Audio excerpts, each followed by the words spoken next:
بسم اللہ الرحمن الرحیم الحمد للہ نحمده ونستعینه ونستغفره ونؤمن به ونتوکل علیہ ونعوذ باللہ من شرور انفسنا ومن سیئات اعمالنا من يهده الله فلا مضل له ومن يضلله فلا هادي له ونشهد أن لا إله إلا الله وحده لا شريك له ونشهد أن سيدنا ومولانا محمدا عبده ورسوله صلى الله عليه وعلى آله وأصحابه وبارك وسلم تسليما كثيرا كثيرا أما بعد فأعوذ بالله من الشيطان الرجيم بسم الله الرحمن الرحيم وَإِذَا سَأَلَكَ عِبَادِي عَنِّي فَإِنِّي قَرِيبٌ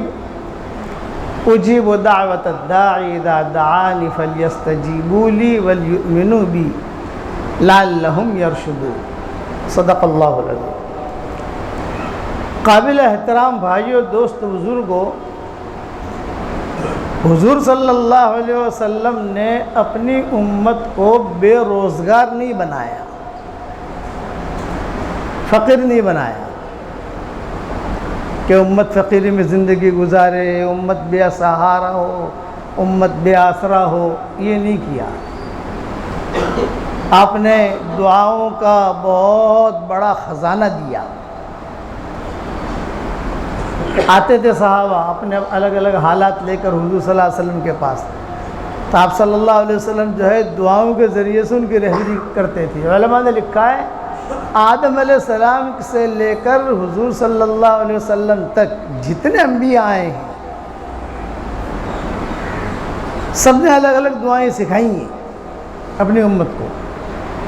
قرآن کے اندر ان کی دعائیں بھی آئی ہیں، انبیاء کی دعائیں بھی آئی ہیں۔ یونس علیہ السلام کی دعا، یوسف علیہ السلام کی دعا، ہود علیہ السلام کی دعا، صالح علیہ السلام کی دعا، شعیب علیہ السلام کی دعا، اور اپنی امت کو سکھائی۔ لیکن حضور صلی اللہ علیہ وسلم نے سب سے زیادہ سکھائی، وقت وقت کی دعائیں سکھائی۔ حضرت فاطمہ کے پاس بہت اہتمام سے حضور صلی اللہ علیہ وسلم جاتے تھے فجر کی نماز کے بعد ان کے گھر پر، اور کہتے تھے بیٹا ایک ہدیہ لے کر آیا ہوں۔ ظاہری بات ہے کہ باپ بیٹی کے گھر، پھر نبی، پھر حضرت فاطمہ، یعنی ٹاپ ہیں یہ لوگ سب۔ تو یہ کہ بیٹا ایک ہدیہ لے کر آیا ہوں، زندگی بھر کبھی بھی اسے چھوڑنا مت، پڑھتی رہنا۔ یہ حضور صلی اللہ علیہ وسلم نے نصیحت کی حضرت فاطمہ کو، تو صبح شام صبح شام صبح شام اسے پڑھتی رہنا۔ اے بیٹا ایسے نہیں آیا کرتے۔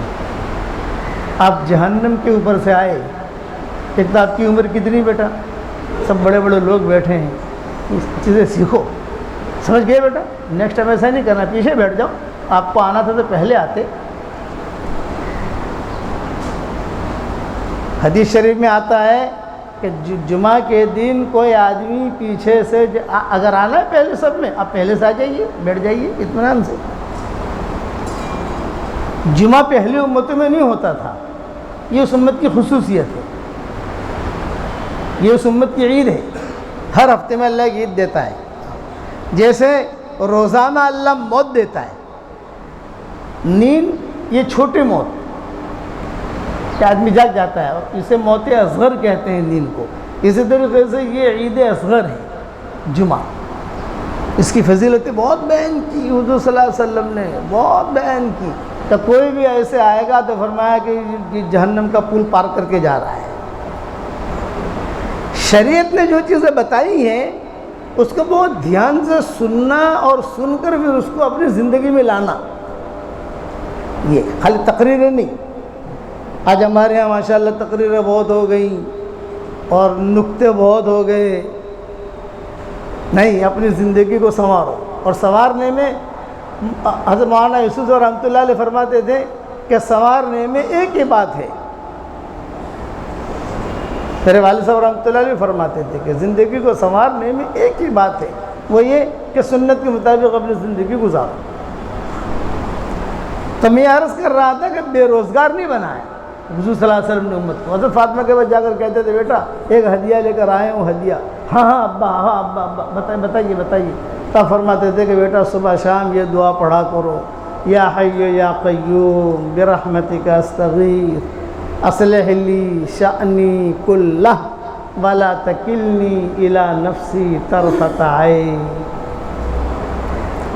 یہ حضرت فاطمہ کو سکھائی تھی حضور صلی اللہ علیہ وسلم نے، اور اہتمام سے سکھائی تھی۔ صبح شام کی دعاؤں میں جو میری کتاب مومن کا ہتھیار، اس میں اہتمام سے میں نے لکھا ہے کہ جو ہے یہ حضرت فاطمہ کو حضور نے دعا سکھائی تھی۔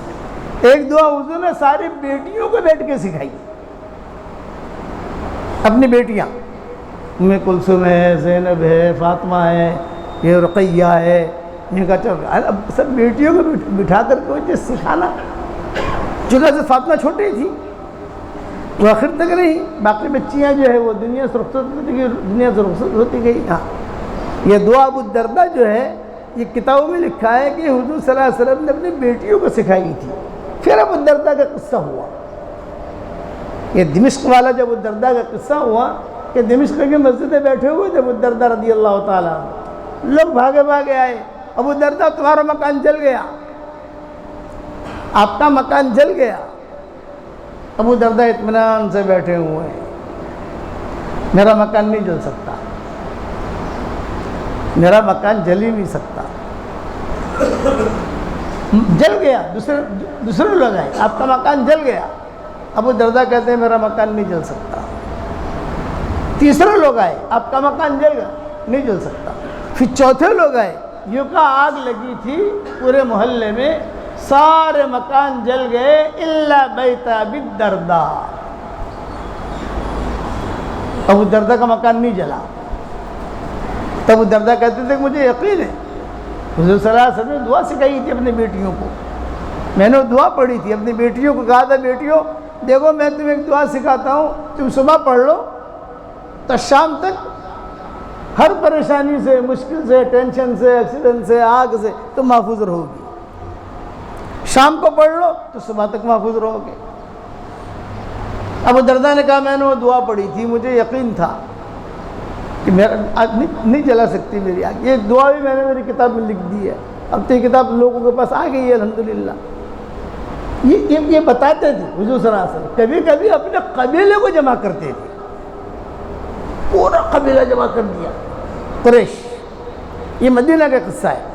حضرت عباس، حضرت عبداللہ ابن عباس اور یہ فضل ابن عباس، یہ سارے قبیلے ہیں نا، یہ تو حضور صلی اللہ علیہ وسلم کا خاندان ہے، تو سب کو جمع کیا اور گھر میں داخل نہیں ہوئے، چوکھٹ پر کھڑے رہے۔ بھئی تم میرے قبیلے والے ہو، رشتہ دار ہو، میرے قوم کے ہو، کوئی چچا کی اولاد میں ہے، کوئی کس کی اولاد میں ہے، کوئی کس کی اولاد میں ہے، میری بیٹیاں ہیں، بیویاں ہیں، یہ ہے وہ، میں تمہیں ایک ہدیہ دیتا ہوں، جب بھی تم پر کوئی حال آئے تم صرف اتنا جملہ پڑھ لینا، اللہ تمہاری پریشانی دور کر دے گا۔ تو قصہ ہوا وہ، لیکن دعا ملی پوری امت کو، قصہ تو کچھ اور ہوگا اور ہدیہ ملے گا پوری امت کو۔ اللہ اللہ ربی لا اشرک بہ شیئا ولا اشرک بہ احدا، اتنا پڑھتا رہنا، یہ حضور نے ہدیہ دیا۔ صحابہ نے سنا، محدثین نے سنا، اور پھر انہوں نے اپنی کتابوں میں نقل کیا۔ وہ کتابیں چلتی گئی، امت تک پہنچتی گئی، اور جیسے دین جو اس طرح پھیلتا گیا۔ بے روزگار نہیں بنایا، یہ میرا جملہ یاد رکھنا۔ کوئی بھی آیا اس کو کہا یہ پڑھ لے، یہ پڑھ لے۔ ایک صحابی آئے، انہوں نے کہا کہ میرے بچے بہت ہیں، پیسہ نہیں ہے، تو کیا کروں؟ تو آپ نے کہا کہ دیکھ، جب گھر میں داخل ہو تو سلام کیا کر، اور دوسرا درود شریف پڑھ لیا کر، اور تیسرا ایک مرتبہ سورہ اخلاص پڑھ لیا کر، اور ایک مرتبہ سورہ فاتحہ پڑھ لیا کر۔ یہ 4 چیزیں بتائی حضور نے، اس میں آگے پیچھے ہو جائے کوئی حرج کی بات نہیں ہے۔ سلام، درود شریف، سورہ اخلاص، سورہ فاتحہ، بس سلام پہلے ہوگا، باقی چیز آگے پیچھے ہو جائے، علماء نے لکھا ہے اس میں کوئی حرج نہیں ہے۔ پھر بتایا اگر تو یہ پڑھے گا تو تجھے اکیلے کو روزی نہیں ملے گی، تیرے پڑوسیوں کو بھی اللہ روزی پہنچائے گا، تجھے تو ملے گی ہی ملے گی، تیرے پڑوسی جو ہے نا 80 گھر یوں 80 یوں 80 یوں 80، ان کو بھی اللہ روزی پہنچائے گا۔ اب وہ صحابی آئے حضور صلی اللہ علیہ وسلم کے پاس، اور حضور صلی اللہ علیہ وسلم نے پوچھا بھی کیا حال ہے؟ انہوں نے کہا حضرت پہلے تو بالکل پیسہ نہیں ہوتا تھا، اللہ نے اتنا پیسہ دیا، گھر والوں پر خرچ کرنا شروع کیا تو پیسہ بچ جاتا ہے، تو میں نے رشتہ داروں پر خرچ کرنا شروع کیا، مال بچ جاتا ہے، تو میں نے جو ہے سارے مدینہ والوں پر خرچ کرنا شروع کیا، مال بچ جاتا ہے۔ اب بتائیے حضرت میں کیا کروں؟ اتنا مال دیا اللہ نے، یہ دعا کی برکت۔ حضور صلی اللہ علیہ وسلم، اچھا اس کا مطلب یہ نہیں ہے کہ ظاہری اسباب آدمی اختیار نہ کرے، ظاہری اسباب تو اختیار کرنے پڑیں گے۔ داؤد علیہ السلام اتنے بڑے اللہ کے نبی ہیں، زرے بناتے تھے، داؤد علیہ زرے بناتے تھے۔ اسی طریقے پر حضرت سلیمان علیہ السلام شروع میں کچھ کام کرتے تھے، 900 بیویاں تھیں حضرت داؤد علیہ السلام کی، کتنی بھائی؟ 900 مفسرین نے لکھا ہے، 900 بیویاں تھیں۔ تو انہوں نے ایک مرتبہ جبریل علیہ السلام سے شکایت کی، کہ اپنے اللہ سے شکایت کی کہ اللہ تعالیٰ بہت کمزوری لگ رہی ہے، یہ ہے وہ ہے یہ ہے وہ، تو اللہ نے جبریل علیہ السلام سے کہا کہ داؤد سے جا کر وہ انڈا کھائے۔ یہ روایت میں اللہ تعالیٰ نے جبریل علیہ السلام سے کہا کہ داؤد سے کو انڈا کھائے۔ اچھا اولادیں ہوئی، لیکن سلیمان علیہ السلام کس سے پیدا ہوئے؟ ایک کنیز تھی، کنیز، باندی، کمزور، غریب، فقیر۔ اللہ نے کہا اس سے بھی نکاح کر لو۔ اللہ پاک ویسے ہی کمزور ہو رہا ہوں، نکل لو۔ اس سے نکاح کیا، اسی کے پیٹ سے سلیمان علیہ السلام پیدا ہوئے۔ فَفَهَّمْنَاهَا سُلَيْمَانَ وَكُلًّا آتَيْنَا حُکْمًا وَعِلْمًا۔ تو ظاہری اسباب اختیار کرنے پڑیں گے، اس کے بغیر آدمی نہیں چلے گا۔ یہ کہ مولوی صاحب دعا بتا دی ہے بس کام ہو جائے گا، نہ، ظاہری اسباب یہ اللہ تعالیٰ نے رکھے ہیں، اسی لیے اللہ تعالیٰ رات اور دن کا تقلب کرتا ہے۔ دن آتا ہے، پھر دن چلا جاتا ہے، رات آتی ہے، کبھی سردی، کبھی گرمی، کبھی بارش، کبھی بڑھاپا، کبھی جوانی، کبھی بیماری، کبھی حالات، کبھی کاروباری حالات، یہ اتار چڑھاؤ اللہ کی طرف سے ہوتا رہتا ہے۔ تو متوجہ کیا کہ ظاہری اسباب اختیار کرو، لیکن بھروسہ کس پر رکھو بھائی؟ اللہ پر، کہ ظاہر، اور اس کے اندر اپنے اندر کوالٹی پیدا کرو، ہیرا پھیری نہیں، کوالٹی۔ اور کوالٹی کس چیز کی؟ ایمان کوالٹی والا ہو، اعمال اچھے ہوں۔ حضرت فرماتے تھے مولانا یوسف صاحب رحمۃ اللہ علیہ، 24 گھنٹے میں کم سے کم ایک سجدہ تو اخلاص کے ساتھ کر لو، دھیان سے۔ 24 گھنٹے میں ایک رکعت، 2 رکعتیں تو اللہ کے لیے پڑھ لو، یہ 2 رکعت آپ کو آگے پہنچا دے گی۔ اس لیے دعاؤں کا آدمی اہتمام کرے۔ قرآن شریف میں کہا گیا کہ آپ میرے بندے اگر آپ سے پوچھیں میں کہاں ہوں تو کہہ دو میں بہت قریب ہوں۔ اللہ کہتے ہیں اجیب دعوت الداعی اذا دعان، مانگنے والا مانگے گا میں دوں گا، مانگنے والا مانگے گا میں دوں گا۔ بوڑھی عورتیں آتی تھیں حضور صلی اللہ علیہ وسلم کے پاس، بوڑھی عورتیں۔ حضرت ذرا مختصر سے بتا دینا، لمبے چوڑے دعا مجھے یاد نہیں رہتی، بوڑھی ہو گئی ہوں، کمزور ہو گئی ہوں۔ فرمایا بیٹھ۔ خاص طور سے ام ہانی، ام ایمن، یہ ام ایمن تو حضور صلی اللہ علیہ وسلم کی شروع سے حضور کو لے کے چلی ہیں، حبشی عورت تھی، حضرت اسامہ کی والدہ تھی ام ایمن، یہ شروع سے حضور کو لے کے چلی ہے، شروع سے بڑے لمبی عمر ان کی ہوئی ام ایمن کی رضی اللہ تعالیٰ عنہ۔ مدینہ منورہ میں پردہ کرتی نہیں تھی، بہت بڑی ہو چکی تھی۔ حضور صلی اللہ علیہ وسلم کو جو نبوت ملی، ایک مقام ملا، تو حضور مسجد نبی میں بیٹھتے تھے، سارے کے سارے صحابہ سامنے بیٹھے ہوتے تھے، ایک منظر ہوتا تھا ایک بڑا ہو پھر نبی ہو بیٹھے. تو یہ ایمن جو ہے اپنا ایک گھوڑا یوں ڈال کر اور اپنا لکڑی ہاتھ میں لے کر جو ہے وہ آتی تھی حضور کے پاس, اور حضور کے پاس آ کر کہتی تھی لے لیجیے نہیں لے محمد یہ پی لے. تو حضور صلی اللہ علیہ وسلم پوچھتے تھے بھی کیا ہے, تو پی لے. تو حضور یہ دیکھتے تھے اور بھی کہتے تھے لا حاجت لی, مجھے اس کی ضرورت نہیں ہے ابھی. تو کہتے تھے ماں دے رہی ہے ماں. تو آپ فرماتے تھے 3 عورتوں کا حضور بہت تذکرہ کرتے تھے, ایک ایمن کا, ایک ابو طالب کی بیوی کا فاطمہ سعدیہ, اور ایک حضرت حلیمہ کا. حضرت شیمہ کا اتنا تذکرہ حضور نہیں کرتے تھے, بہن تھی رضائی بہن, لیکن کبھی کبھار کسی مجلس میں کوئی چیز کہہ دی. لیکن ان 3 عورتوں کا, بوڑھی عورتوں کا, خدیجہ کا تذکرہ کرتے تھے کہ وہ تو بیوی رہ چکی ہے, وہ ایک الگ کیٹیگری ہے ان کی. لیکن یہ بچپن میں جن لوگوں نے میری خدمت کی ان میں یہ ایمن بھی ہے.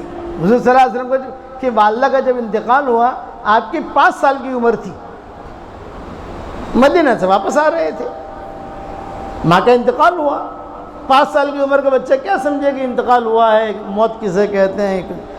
کھیلتے تھے کودتے تھے. حضور صلی اللہ علیہ وسلم جب انتقال ہو گیا حضور صلی اللہ علیہ وسلم کی والدہ کا, تو اب یہ لوگ جو قافلے والے تھے انہوں نے کہا بھی کیا کریں, یا تو مدینہ واپس لے جائیں یا آگے بڑھیں. بھی آمنہ کا تو انتقال ہو گیا. تو ان لوگوں نے آپس میں مشورہ کر کے کہا کہ بھئی جو ہے ایک کام کرو, بھئی یہی دفن کر دو, کہاں لے کے جائیں گے, آئیں گے. تو قبر کھودی گئی. ایمن ساتھ تھی اس سفر میں. تو یہ قبر کھودی گئی, قبر, اور حضور کھڑے ہیں وہاں, حضور کو ماں کو جگا رہے ہیں. ماں جیسے بچہ ماں کو جگاتا ہے, ماں بات کیوں نہیں کرتی, ماں جیسے بچے کو جو عادت ہوتی ہے ماں کے ساتھ کرنے کی, کتابوں میں بھی لکھا ہے, ماں بات کیوں نہیں کرتی. اور یہ ایمن جو ہے یہ برابر تدفین کی اس کے کام میں لگی ہوئی تھی. پھر جب ان کو اندر رکھا قبر میں تو یہ 5 سال کے تھے حضور, تو حضور بھی کود کر چلے گئے اندر. ارے بیٹا محمد نکلو, کہ میں بھی میری ماں کے ساتھ سوؤں گا. نکالنے والی ایمن تھی. ایمن نے نکالا حضور صلی اللہ علیہ وسلم کو بھجپا رہی اور اپنے سینے سے لگایا. تو حضور کہتے تھے کہ میں تھا تو چھوٹا, لیکن وہ پیار مجھے اب تک یاد ہے کہ میں تھا تو چھوٹا. 5 سال کی عمر میں کئی چیز آدمی بھول بھی جاتا ہے, لیکن پرانی باتیں کبھی حضور صلی اللہ علیہ وسلم کہتے تھے کہ میں تھا تو چھوٹا, لیکن مجھے وہ منظر یاد ہے جب میری ماں کو جو ہے قبر کے اندر رکھ رہے تھے تو ایمن نے مجھے اپنے سینے سے لگایا. اچھا, جب قافلہ روانہ ہونے لگا تو حضور صلی اللہ علیہ وسلم جو ہے بچپنے میں وہ ہاتھ چھڑا کر قبر کی طرف بھاگتے تھے. جب قافلہ مکہ بھی ہو گیا, دفن کر دیا, چلو بھی اب مکہ کی طرف چلو, تو حضور صلی اللہ علیہ وسلم جو ہے وہ ہاتھ چھڑا کر, نہ میں تو میرے ماں کے ساتھ رہوں گا, میں تو میری ماں کے ساتھ رہوں گا, میری ماں کے ساتھ رہوں گا. یہ ایمن تھی جنہوں نے حضور کو سنبھالا اور ساتھ لے گئی. لیکن ایمن کہا کرتی تھی جب حضور صلی اللہ علیہ وسلم کو نبوت ملی, یہ ہوا سا, تو ایمن کہا کرتی تھی کہ جو ہے وہ دن مجھے یاد ہے جب تیری ماں آپ کی والدہ کا انتقال ہو گیا تھا اور آپ کو میں لے کر مکہ مکرمہ جا رہی تھی, تو رات بھر آپ سوتے نہیں تھے.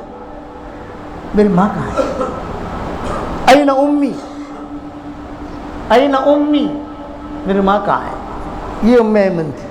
تو حضور صلی اللہ علیہ وسلم ان کا بہت احترام کرتے تھے. اس طرح ایمن کہتی تھی ماں دے رہی ہے پی لے, تو حضور پی لیتے تھے. جب ایمن حضور صلی اللہ علیہ وسلم کو قافلہ سارا مکہ مکرمہ پہنچا تو مکہ مکرمہ اطلاع ہو گئی تھی کہ بھی آمنہ آ رہی ہے, پوتا بھی آ رہا ہے, عبد المطلب زندہ تھے, فاطمہ سعدیہ بھی تھی, ابو طالب بھی تھے, سب تھے خاندان والے, کبھی آ رہے ہیں. عبد المطلب نے استقبال میں حضرت آمنہ کے مکان کو رنگ روگن کرا استقبال میں، پوتا آ رہا ہے، نیا بستر بنا ہے، کس کے لیے؟ حضور کے لیے۔ میرا بیٹا محمد یہاں سوئے گا، ماں یہاں سوئے گی۔ زمزم بھروایا، کھجوریں رکھوائیں، جو مہمان آتا ہے تو استقبال کے لیے جو آدمی کرتا ہے، کھانے پینے کا انتظام کیا، کچھ لکڑیاں لا کے رکھ دی، کتابوں میں لکھا ہے کھانا پکانے کے لیے لکڑیاں جلانے کی ضرورت پڑے گی، یعنی پورا انتظام کر دیا کہ آمنہ آوے، محمد آوے، اس لیے کہ آمنہ جو ہے بیوہ ہے، محمد یتیم ہے، تو میری سرپرستی میں میں ہی خیال کروں گا۔ تو اس زمانے میں واٹس ایپ تو تھا نہیں کہ خبر دے دے ہوئے فلاں کا انتقال ہو گیا، کچھ پتہ نہیں مکہ والوں کو۔ مکہ والے روزانہ استقبال کے لیے نکلتے تھے، بھی آج مدینہ سے قافلہ آ رہا ہے، وہ آمنہ بھی آ رہی ہے، محمد بھی آ رہے ہیں، سب آ رہے ہیں، تو چلو بھی، تو تنعیم تک آتے تھے، جب کوئی دکھائی نہیں دیتا تو واپس چلے جاتے تھے۔ پھر دکھائی دیا، ہاں یہ آ رہا ہے قافلہ، ٹھہرو ٹھہرو، ہنی اللکم، ہنی اللکم، یہ جملہ کہتے تھے، ہنی اللکم، ہنی اللکم، مبارک مبارک مبارک، قافلہ آ گیا آ گیا آ گیا آ گیا۔ جب یہ تنعیم میں داخل ہوا تو عبد المطلب تو بڑے تھے نا، رئیس تھے اور وجیہ تھے، وجیہ، بہت وجیہ تھے۔ وجیہ کا مطلب یہ کہ ان کے سامنے کوئی بول نہیں سکتا تھا، وجاہت اللہ نے رکھی تھی۔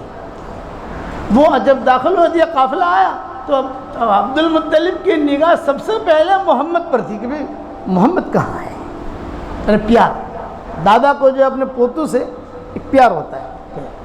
تو حضور صلی اللہ علیہ وسلم ام ایمن کے ہاتھ میں تھے، یعنی ام ایمن اٹھائی ہوئی تھی۔ عبد المطلب بہت غصہ ہو، این آمنہ، آمنہ کہاں ہے؟ بھئی میرے بچے کو تو ماں کو اٹھانا چاہیے، باندھی کیوں اٹھا رہی ہے؟ بھئی نوکرانی کے ہاتھ میں کیوں ہے یہ؟ ماں کے پاس رہے بچہ۔ اب سب خاموش۔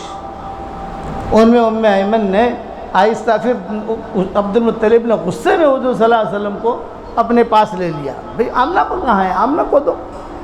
یعنی وہ عربوں کی ایک شرافت ہوتی تھی کہ ماں، بچہ جو ہے ماں کی گود میں ہونا چاہیے، دادا جب آوے تو نوکرانی کیوں رکھے، دادا کے سامنے بچہ جو ہے ماں کے پاس ہونا چاہیے۔ یہ ان کی ایک وجاہت تھی عربوں کی، ان کا خاندانی طریقہ تھا۔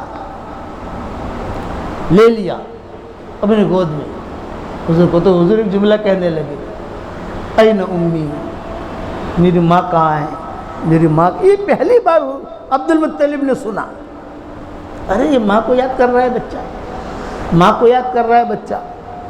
سب خاموش ہے، کسی کو کہنے کی ہمت نہیں۔ پھر جو ہے کچھ بوڑھے لوگ تھے اس قافلے کے اندر، انہوں نے عبد المطلب کے کان میں کہا کہ آمنہ کا انتقال ہو گیا ہے۔ اوہ یا اسفا، یہ جملہ کہا، یا اسفا یا اسفا یا ربا، یا اسفا یا ربا، ہائے افسوس، ہائے آمنہ کا انتقال ہو گیا۔ اب عبد المطلب جو ہے حضور کو لے کر بہت روئے۔ حضور کو کچھ پتہ نہیں دادا کیوں رو رہے ہیں، اور بہت پیار کیا، اور بہت پیار کیا، بہت پیار کر کے یہاں فاطمہ سعدیہ تھی، ابو طالب کی بیوی، جن کی قبر میں حضور سوئے تھے، جو قصہ میں بیان کر چکا تھا۔ فاطمہ سعدیہ کی جب قبر بنی ہے مدینہ منورہ میں، تو حضور نے کہا کہ لمبی بنانا، میں بھی سوؤں گا، کہ اس عورت کو مجھے بہت پیار ملا ہے۔ یہ فاطمہ سعدیہ یہ بھی تھی۔ عبد المطلب نے اٹھا کر فاطمہ سعدیہ کو دیا، ابو طالب کی بیوی کو، یعنی حضرت علی کی والدہ کو، یعنی حضرت فاطمہ کی ساس کو۔ یہ رشتے ہیں سارے۔